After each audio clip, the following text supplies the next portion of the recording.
Pourquoi vous devez absolument vous intéresser aux options, ce marché qui est en croissance exponentielle depuis plusieurs années, qui est utilisé par la quasi-totalité des investisseurs institutionnels et professionnels, au moins occasionnellement, et qui est adopté par de plus en plus d'investisseurs particuliers dans la gestion de leur portefeuille. Eh bien, c'est ce qu'on va essayer de comprendre aujourd'hui. Bonjour à toutes et à tous, c'est Romain de l'Atelier des Options pour une vidéo pédagogique un petit peu particulière, au cours de laquelle j'ai essayé de faire un exercice de synthèse, non seulement des différentes possibilités offertes par les options, mais aussi des avantages qu'offre l'utilisation des options et de leur fonctionnement pour s'adresser que ce soit à des investisseurs qui les utilisent déjà et qui ont peut-être des éléments nouveaux à découvrir ici.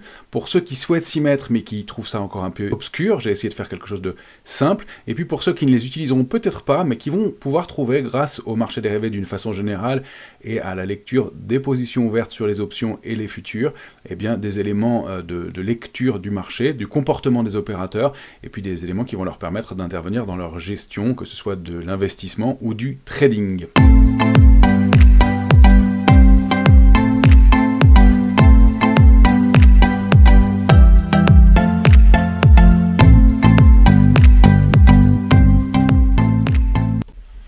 Alors avant de commencer ce petit disclaimer qui vous rappelle que les options ne sont pas des produits adaptés à tous les profils d'investisseurs, qu'il faut se former avant de les utiliser et que le risque de perte en capital peut être supérieur à la somme investie en cas de mauvaise utilisation. Donc formez-vous avant, prenez soin de comprendre bien ces produits qui offrent un potentiel extraordinaire une fois qu'on est bien formé et qui peuvent présenter un risque si on les utilise mal. Ceci dit, on va vous donner quelques chiffres quant à l'utilisation des options dans le monde. Eh bien, les options, c'est 15 millions de contrats échangés chaque jour à Wall Street, donc pour vous dire que c'est un volume colossal, que depuis 6 années, l'utilisation est en hausse croissante, systématique, et on a encore vu une progression de 24% de l'utilisation des options en 2025, donc c'est un marché qui est en croissance systématique depuis plusieurs années. On a remarqué dans certaines études que la quasi-totalité des investisseurs institutionnels, des investisseurs professionnels utilisent les options au moins occasionnellement. Et puis, dernier chiffre intéressant, les investisseurs particuliers représentent jusqu'à 45% du volume des options à Wall Street, évidemment, notamment. On va voir pourquoi il faut s'intéresser à ce marché qui est encore trop méconnu en France. Alors, avant toute chose, on va commencer par une petite définition des options, même si je ne veux pas faire quelque chose de très académique ici, puisque on a déjà sur la chaîne YouTube de l'Atelier des Options créé des playlists pour les expliquer en détail, mais je voulais revenir sur quelques concepts clés avant d'aller plus loin dans le fonctionnement. Alors, l'option, c'est un produit qui est dit dérivé, il est basé sur un sous-jacent, que ce soit un indice, une action, une obligation, une matière première, une devise, etc. Il y a énormément de sous-jacents disponibles, on utilise des options aussi sur des ETF bien entendu, c'est ce qu'on fait souvent à l'Atelier des Options, donc comprenez que c'est un produit qui est basé sur un actif que vous connaissez probablement déjà. Deuxième élément, c'est un contrat qui est conclu entre deux contreparties, entre deux parties, qui vont l'un acheter, l'acheteur de l'option va payer, et va obtenir grâce à ça un droit. En contrepartie de quoi, il va se retrouver face à un vendeur qui va encaisser et qui va donc avoir cette obligation contractuelle face à l'acheteur et qui va percevoir une prime en contrepartie. Ce contrat, il donne le droit ou l'obligation, selon qu'on est donc acheteur ou vendeur, de quoi? Pour le call d'acheter, donc c'est la fameuse option d'achat, et puis pour le put, de vendre. Le contrat est conclu à un prix qui est fixé à l'avance par les opérateurs, c'est un des critères importants, jusqu'à une échéance donnée, c'est aussi un des prérequis pour la fixation d'un contrat d'option, et moyennant le paiement d'une prime, on l'a compris, puisqu'il y a un échange, un contrat formé entre un acheteur et un vendeur. Ça donne au final 4 types de positions, et c'est ça qu'il faut retenir. L'achat d'options, que ce soit du call ou du put, correspond à une assurance. Quand j'achète un call, je m'assure pour un mouvement de hausse et pour en bénéficier. Quand j'achète un put, je m'assure contre un mouvement de baisse. Ça peut être de la spéculation ou de la protection, bien entendu. En contrepartie, je peux aussi vendre des options, que ce soit des calls ou des puts, et dans ce cas-là, je me positionne comme l'assureur. Élément important ici à comprendre, puisque, je le rappelle, les contrats d'assurance et le fait d'être l'assureur ouvre un champ des possibles qui est très large, puisqu'il permet, eh bien, moyennant la perception régulière de plusieurs primes, de protéger, d'assurer la contrepartie en face contre un risque éventuel. On sait que les assureurs sont en général très bénéficiaires, et encore une fois, ces contrats peuvent eh bien, se concevoir et se construire de façon à se protéger aussi, même en tant qu'assureur. Donc c'est tout le champ des possibles qu'ouvre la vente des options, qui, sèche, est une stratégie dangereuse, mais couverte eh bien, offre des possibilités extrêmement intéressantes, et puis ouvre des champs de possibles qui sont très larges et qu'on va regarder justement ensemble. J'ai choisi de les regrouper au sein de 5 grandes catégories. De se protéger, c'est la base de la construction des options, c'est pour ça qu'ont été créées les options à l'origine. On considère que c'est sous Aristote déjà qu'on s'assurait contre des risques de récolte agricole, et c'est donc des éléments très connus depuis la nuit des temps. Si vous ne connaissez pas les options, vous pensez que vous n'en avez jamais conclu des contrats d'options, et bien en fait vous le faites systématiquement quand vous assurez votre voiture, votre maison ou tout autre élément de votre vie. Vous concluez un contrat d'option, et c'est la base et l'origine, cet outil de protection. Protection est mieux, on va voir en détail pourquoi est mieux. Faire du rendement, c'est aussi une des grandes possibilités qu'offre l'utilisation des options, pas uniquement de la spéculation. Je le dis et je le répéterai probablement jamais assez, les marchés sont en tendance une petite partie du temps et sont sans tendance une grande partie du temps. On considère que selon l'horizon de temps auquel on les regarde, c'est entre 30 et 60% du temps que les marchés ne font rien.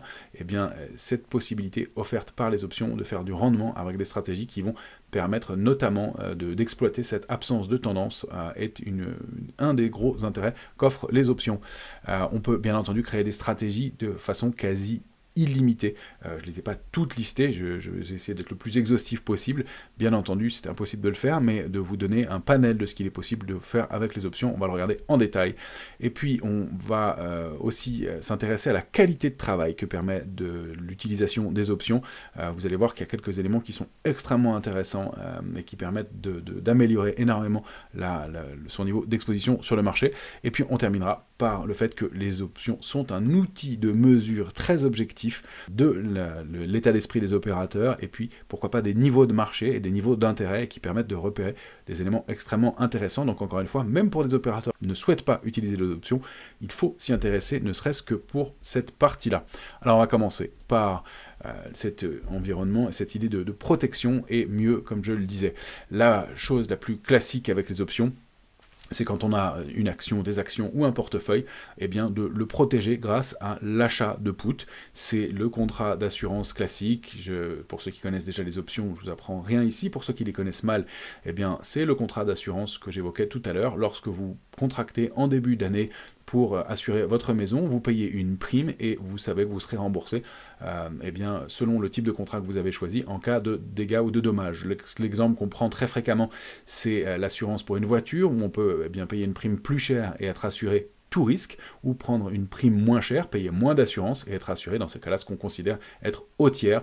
Eh bien c'est exactement ce qu'on peut faire avec les options, mais on peut le faire de façon beaucoup plus souple, beaucoup plus construite, sur des échéances différentes et sur des niveaux d'assurance beaucoup plus variés, et donc avec des contrats qui sont très souples. Donc bien sûr, ça c'est la partie la plus connue, et puis on a des stratégies qui sont peut-être un petit peu moins connues, comme ce qu'on appelle le collar. Le collar, c'est quand on possède une ligne d'action, un ETF, quand on a exposition à un indice, eh bien on peut décider, comme on vient de l'expliquer précédemment, d'acheter un put, d'acheter une assurance, et puis on va pouvoir se positionner aussi en partie comme l'assureur et vendre un call. Je ne rentre pas volontairement ici dans l'explication détaillée de ce qu'est la vente d'un call. Encore une fois, vous avez tout ce qu'il vous faut comme playlist pour aller détailler ces différentes stratégies. Mais l'idée, c'est de comprendre que cette vente d'options va permettre de financer en partie l'achat de put, donc financer le coût de mon assurance et donc limiter potentiellement mon gain en cas de hausse, mais me permettre de m'offrir une assurance beaucoup moins chère, voire gratuite dans certains cas. Donc d'avoir une exposition sur une ligne d'action qui va en même temps eh bien, me protéger d'un risque baissier, même si elle limite potentiellement mes gains. Vous avez sous les yeux le schéma d'un collar pour comprendre cet enjeu de protection d'un côté et de gains limités grâce à cette vente, donc une grande souplesse et une possibilité de faire encore mieux que de se protéger, puisqu'on peut eh bien, choisir son niveau de protection de façon très fine, voire même s'offrir dans certains cas des assurances gratuites avec d'autres stratégies. On a ensuite la possibilité avec les options de faire du rendement. On va notamment, c'est pas la seule chose, mais encaisser de la valeur temps. Je rappelle que les options sont ce qu'on appelle un wasting asset, un actif qui perd de la valeur avec le temps. Si je vends des options, eh bien, je vais pouvoir bénéficier du temps qui passe si les sous-jacents ne bougent pas. Et comme on l'expliquait précédemment, le marché est stable dans la grande majorité du temps, entre 30 et 60% du temps. Donc je vais bénéficier et encaisser cette valeur temps. Vous avez compris le schéma. Quand je suis assureur, j'assure et je perçois une prime pour un risque éventuel, mais tant que le risque ne se produit pas, je vais conserver cette prime, donc la majeure partie du temps, je gagne la prime encaissée, c'est bien le principe d'encaisser cette valeur temps. Alors, comment ça se matérialise? Il y a plusieurs stratégies qui permettent de le faire. La plus classique, c'est la vente de call couverte. C'est une des stratégies les plus sécurisantes lorsque je possède les actions ou l'ETF ou l'indice qui correspond exactement à ma stratégie. Je vais pouvoir vendre un call en face qui est hors de la monnaie, donc une option qui va me donner un rendement puisque je vais encaisser cette prime qui va venir au crédit de mon portefeuille et me permettre, eh bien, si on ne monte pas dans des proportions trop importantes, eh bien, encaisser la totalité de cette prime. L'intérêt, bien, c'est que si le marché stagne, je touche cette prime. Si le marché monte trop ou fortement, ou mon sous-jacent monte trop fortement et dépasse le niveau de mon option, eh bien, dans ce cas de figure, je vais me retrouver avec un manque à gagner, mais je connaîtrai à l'avance le prix auquel je vais pouvoir vendre mes actions et les vendre dans ces cas-là plus cher. Donc, je renonce à un gain potentiel s'il y avait une accélération haussière très forte, mais je m'assure un rendement et c'est encore une fois ce qui se produit dans la majeure partie du temps. Donc, la vente de call couverte est une des stratégies les plus sécurisées avec les options, tant qu'on possède le sous-jacent, encore une fois, le risque étant, bien, comme si on possédait l'action seule, d'un mouvement de baisse, et encore, avec cette vente d'options, eh bien, j'ai encaissé une prime, donc j'ai un gain qui est un peu plus important que si j'avais la position en action sèche. Voilà le principe d'une des stratégies pour faire du rendement. Autre stratégie qui peut être intéressante, c'est ce qu'on appelle le cash secured put. Ça consiste simplement à en fait de vendre un put. Vendre un put, c'est de décider d'acheter un sous-jacent éventuellement plus bas et de payer, de percevoir pour ça une prime, donc de pouvoir l'acheter moins cher et de sécuriser cette position en conservant les liquidités nécessaires pour acheter la ligne d'action si le sous-jacent baissait. Donc clairement, je vais décider et je vais être rémunéré pour acheter mon action moins chère. Si elle stagne ou qu'elle monte un peu, je suis gagnant. Si elle baisse beaucoup, eh bien, je vais être assigné, je vais devoir prendre possession de la ligne d'action que je souhaite acheter, mais j'aurai reçu cette prime liée à la vente d'options. Donc ici aussi, une stratégie qui va permettre d'acheter moins cher une ligne de titre et donc de faire une stratégie de rendement par définition en entrant. Alors il y a d'autres stratégies qui sont un peu plus complexes dans lesquelles je ne vais pas rentrer ici. Il y a tout ce qu'on a comme credit spread. Il y a aussi les Iron Condor. Iron Condor qui est une stratégie qui permet de travailler dans un environnement où on anticipe que le marché ne va pas bouger. Vous en avez ici la représentation graphique à l'écran, avec, on le voit bien, eh bien, une zone de prix à l'intérieur de laquelle je suis gagnant. Et puis, si on déborde cette zone, eh bien, je vais fixer un niveau de perte limité.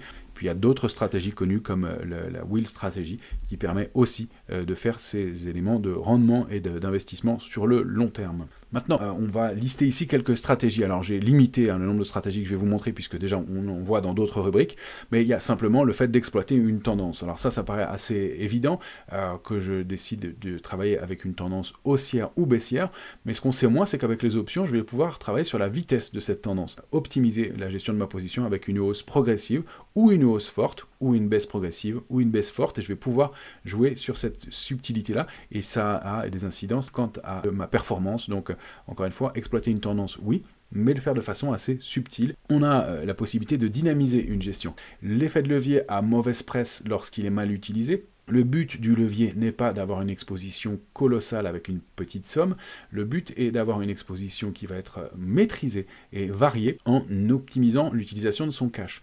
Donc dynamiser, ça peut être renforcer une ligne, permettre de monopoliser moins de capitaux. Bien entendu, ça permet aussi d'exploiter la volatilité. La volatilité, vous savez que c'est la mesure, quand on parle de volatilité implicite en tout cas, la mesure du stress actuel des opérateurs, et donc d'exploiter la hausse du stress, le moment où les opérateurs sont stressés, et dans ces cas-là, on va tenter d'acheter des options pour bénéficier de cette hausse du stress, et puis d'exploiter aussi la baisse de la volatilité, cette baisse de stress, et dans ces cas-là, on tentera plutôt de vendre des options, ce qui peut être plus risqué, mais encore une fois, ce risque se couvre avec la combinaison de positions d'options. Alors, quand on dit combiner des positions d'options, il ne faut pas toujours avoir peur de cette idée en se disant « mais je vais faire des choses très complexes ». Les combinaisons de positions d'options les plus simples, elles sont souvent basées sur 2 lignes d'options ensemble. Donc on va prendre une position et on va la protéger avec une autre. Il y a des stratégies plus complexes à 3 ou 4 jambes, mais plus connues en tout cas sont basées sur 2 lignes d'options. Donc c'est pas des choses extrêmement complexes à mettre en place, donc exploiter la hausse ou la baisse du stress, la hausse ou la baisse de la volatilité avec ce fameux indice VIX qui est basé sur l'évolution de l'indice S&P, le niveau de stress sur l'indice large américain S&P. Et puis, on a aussi la possibilité de créer des stratégies gratuites, des stratégies qu'on pourrait appeler un peu des tickets de loto, dans lesquels on ne peut pas perdre en combinant des positions d'action et des positions d'options entre elles. Bien sûr, ce sont des stratégies qui gagnent rarement, mais en ayant une exposition zéro. Et puis même se créer, dans certains cas de figure, des assurances gratuites en utilisant des combinaisons d'options. Donc vous voyez qu'ici aussi, on a encore une fois des possibilités qui sont bien plus larges que les cas traditionnels de marché. Alors parmi toutes ces stratégies, ce qui est intéressant de comprendre aussi, c'est qu'on va pouvoir s'exposer au marché de façon maîtrisée, de façon mesurée, on va le voir dans un instant, mais en plus, en ayant cette subtilité de combinaison de positions d'options entre elles, qui au fur et à mesure que vous allez les utiliser, que vous allez faire cet effort de compréhension, je l'espère, et ce pourquoi on est là pour vous accompagner, vous allez pouvoir faire des choses beaucoup plus fines que ce qui est possible uniquement avec une exposition simplement haussière ou baissière sur un sous-jacent. Une fois qu'on a vu ces stratégies illimitées, je voulais insister sur cette idée de qualité de travail, à commencer par optimiser ses liquidités. Alors on a commencé à en parler précédemment, je vais pouvoir, grâce à cette optimisation de liquidité, utiliser une petite somme d'argent pour avoir une exposition plus importante. Encore une fois, il ne s'agit pas d'utiliser ici un effet de levier gigantesque pour avoir une exposition colossale avec une petite somme, il s'agit de conserver des liquidités pour faire du rendement par ailleurs, de conserver des liquidités pour pouvoir multiplier son exposition sur le marché et de façon contrôlée encore une fois et maîtrisée. Un exemple très simple, c'est que si j'achète une ligne de 10 000 € d'action et que l'action perd 20%, j'ai perdu 2 000 € potentiellement. Alors certes, si je conserve cette ligne dans mon portefeuille, elle est susceptible de remonter, avec les options, pour une exposition équivalente de 10 000 €, je vais monopoliser beaucoup moins d'argent. Et si l'action perd 20%, j'aurais peut-être perdu toute ma prime, mais beaucoup moins d'argent que la perte potentielle sur une action, et donc je pourrais aussi décider de me replacer par la suite, donc ça va me permettre de limiter mon risque aussi, et ça c'est extrêmement intéressant. Autre intérêt que représente la qualité de travail avec les options, c'est de maîtriser parfaitement son exposition. Alors quand je dis ça, il y a plusieurs volets à regarder dans cette maîtrise de l'exposition, et je voulais insister particulièrement sur ce point. Quand j'achète une action, si je l'achète à 10 et que j'ai mis un stop à 9 et qu'elle ouvre avec un gap baissier à 8, je perds plus que ce que je comptais perdre. Eh bien avec les options, ça n'est pas le cas. Je vais maîtriser exactement le prix auquel je vais me protéger et je saurai précisément quel est le niveau de risque. Ça évite aussi le risque de mort subite qu'on a avec les ordres stop parfois. On a encore eu récemment à l'atelier des options cet exemple de position qu'on avait prise haussière sur Costco, qui a été dans un premier temps gagnante, qui a rebaissé, Costco a rebaissé nettement ensuite.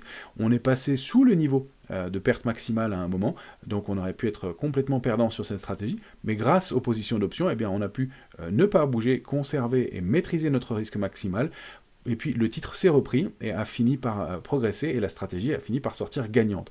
Avec un ordre stop, si on avait mis une limite, on serait passé sous ce niveau de stop, j'aurais entériné ma perte et je me serais retrouvé avec des liquidités certes, mais cette difficulté à devoir me repositionner. Or, c'est ce que permettent de faire les options, c'est de décider ou non de clôturer ma position avant ou de pouvoir patienter malgré un mouvement que je peux considérer comme étant ponctuel sur un titre ou un sous-jacent. Donc encore une fois, d'éviter la perte liée au stop.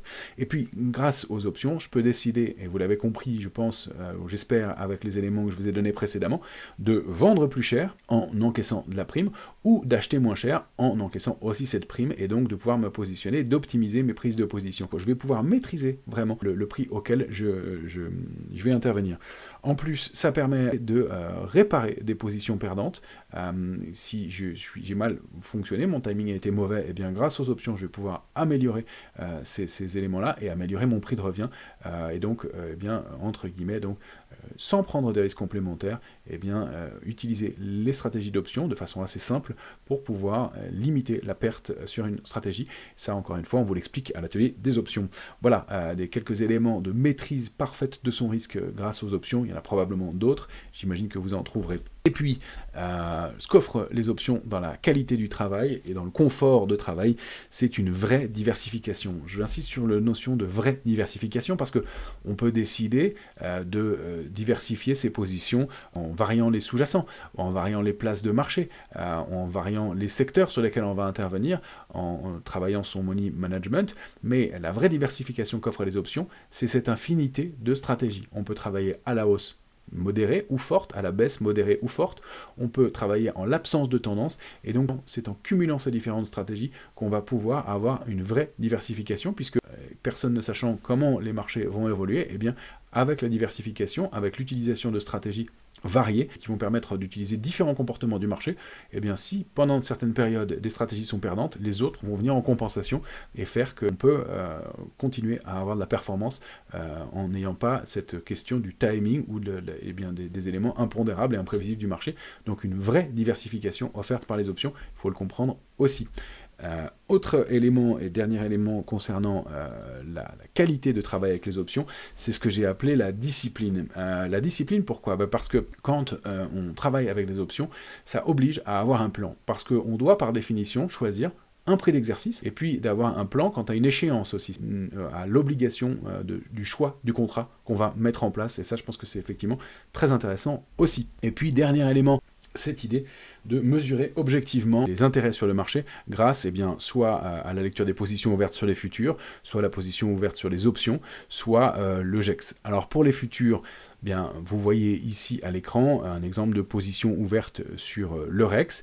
À chaque jour qui passe, sur l'indice Eurostock 50, la position est publiée sur le site de l'Eurex. Le nombre de contrats futurs ouverts, ce nombre de contrats va vous permettre de savoir si quand la tendance monte, le nombre de contrats augmente aussi, et donc c'est de la force, ou quand le marché monte et que le nombre de contrats diminue, c'est un signe peut-être de faiblesse ou de manque de soutien, donc un élément très objectif quant à la lecture du marché. On peut le voir aussi, cet élément de lecture, grâce aux positions ouvertes sur les options. Là, ça va nous donner des niveaux de marché. Si on constate, comme on peut le voir à l'écran, que des lignes d'options sont particulièrement denses, ce sont des niveaux d'intérêt particulièrement importants. Beaucoup d'opérateurs sont positionnés sur ces niveaux de prix, et donc, à la hausse, ça peut offrir des résistances, à la baisse, bien sûr, des supports, et ces éléments vont être extrêmement intéressants pour pouvoir lire de façon objective où sont positionnés, franchement, les opérateurs, donc un outil de mesure très net et très logique, et vous retrouverez souvent des supports et des résistances liés aux positions d'options. Encore une fois, c'est un marché gigantesque, et donc plus les sous-jacents sont liquides, plus ces éléments de position ouverte donneront des éléments intéressants. Et puis vous avez ce fameux GEX, donc c'est Gamma Exposure, qui est un outil qui a pour but de mesurer l'exposition en gamma des institutionnels sur le marché, et donc de savoir à quel niveau de prix ils seront obligés de se couvrir, et donc d'accélérer, de faire accentuer certains mouvements, ou au contraire que ces niveaux de prix soient des niveaux de barrière et de résistance. Ça peut être très utilisé par des traders sur les futurs, par exemple, qui vont prendre leur position en fonction de ce fameux GEX, élément intéressant aussi de lecture du marché.